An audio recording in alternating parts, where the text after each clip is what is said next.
Takže vážení přátelé, právě jsme na Podlici v 1/3 Petit Dry. Chystáme se k bivaku a protože už je hodně hodin.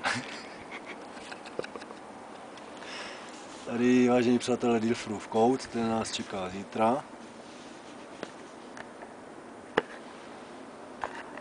A škoda, že jsme nezapli kameru o něco dřív, protože před chvilkou tady bylo docela parádní.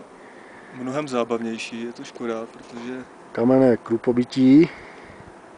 jsme jakože málem tady schytali kamennou smršť.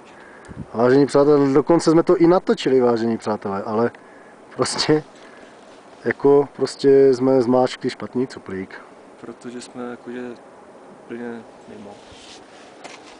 Takže ať nedržujeme. Loučíme se s vámi. Naschledanou. Jak? Oh, já.